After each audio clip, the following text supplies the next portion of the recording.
Shabbat Shalom, everyone. So, I am hoping with some of the kids that I see in the congregation tonight that you can come up and be my helpers for my story. Can anybody come up and give me a hand? Come on up. Come on, guys.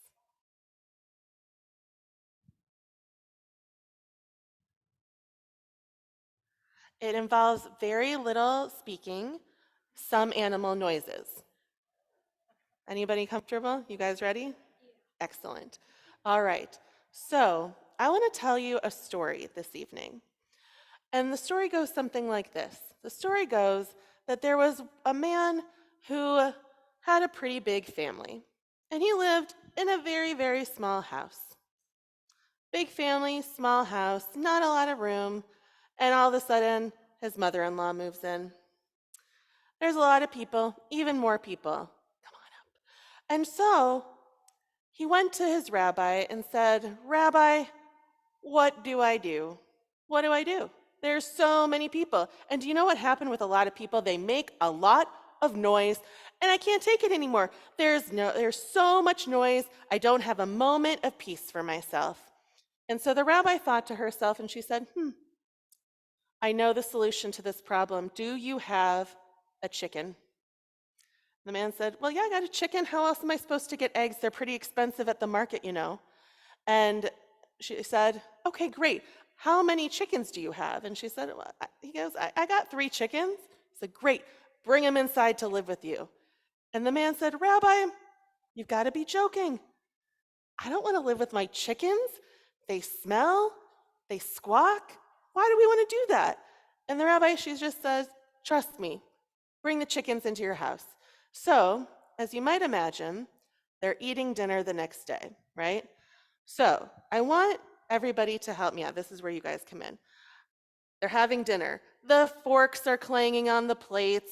Everybody's saying, "I want some more, I want some more." And then all of a sudden, the chickens are squawking. Can you guys make some chicken noises for me? Buck, buck, buck, buck, All of you. buck, Lots of chickens. There's at least 3. buck, buck.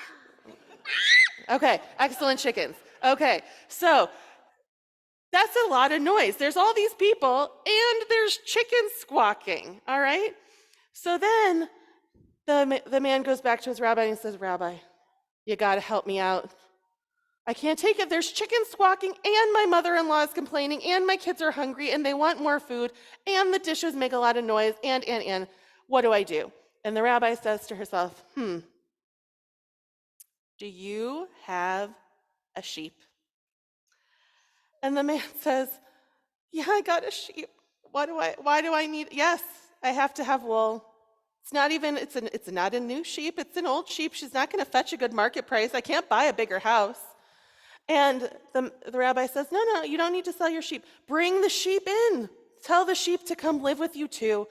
And the man says, "Oy vey, I don't want the sheep to live with me." Okay, so now we go home. We go to dinner.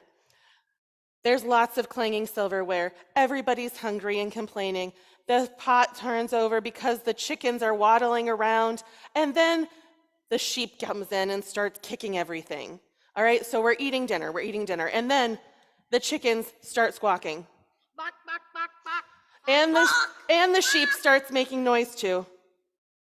Ba, ba, ba. Great. So now we've got chickens, we've got a sheep. The man goes, "I cannot take it anymore." Rabbi's going to know what to do because rabbis always know what to do. So goes back to the rabbi the next day and says, "Rabbi, what do I do? The noise. I should just sleep outside. It's quieter." And the rabbi says, No. I know what to do. Do you have a cow?" What do you think happened? They moved the cow into the house. You're exactly right. They move the cow into the house. Says, "Take the cow on in the house. You'll have the freshest of milk," right? You can't get any fresher than just having it right there. The poor man is almost in tears as he goes back home and says, "Oh my gosh, I can't possibly bring another animal into this teeny tiny house. The cow's going to have to sleep in bed with me. It's not going to be, it's going to be right there. There's no room." So they're having dinner. The utensils are clanging. Everybody is hungry. Everybody's complaining even louder because they have to be heard over all the animals. So then the chickens are squawking, Bak, bak, bak, bak. and the sheep are buying. Bak. Oh, careful. And the cows are mooing. And the guy just says, "That's it. I'm going back to the rabbi today. I can't even sleep in this. It's not happening." So he goes back to his rabbi and he says, "Rabbi, you've got to help me. What do I do?" What do you think happened? There's another animal. You know what? That would be a good guess, but not this time. So then the rabbi says, "Okay, I want you to go home and I want you to take the cow back out to the pasture. And I want you to take the sheep and put it back in the field. I want you to take the chickens and put them back in their nice coop because they probably miss home. And I want you to go back to sleep and come visit me tomorrow." And the man said, "Okay, okay, I guess that's fine. Let's do that. That seems like a better solution than another animal." So then go back home. He brings all the animals back out to their homes and he looks around and there's quiet and there's space. And he goes back to his rabbi and he said, "Rabbi, the most remarkable thing happened. Did you know that my house is huge? Did you know how quiet everything is when you don't have 3 chickens and a cow and a sheep in there? Do you know how quiet it seems? It's very quiet." So all of a sudden, the rabbi said, "Right." And he said, "You fixed my problem, Rabbi. How did you do it?" And the rabbi just looked at him and said, "I think you fixed your own problem." How did he fix the problem? He fixed the problem because he changed his perspective, right? He had been living with the exact same thing only 3 days before, but then he thought that it was noisy and it was crowded and there was too much going on, and how could he possibly have enough space after his mother-in-law moved in? But all of a sudden, he realized that if you shift your perspective just a little bit, the whole world changes, right?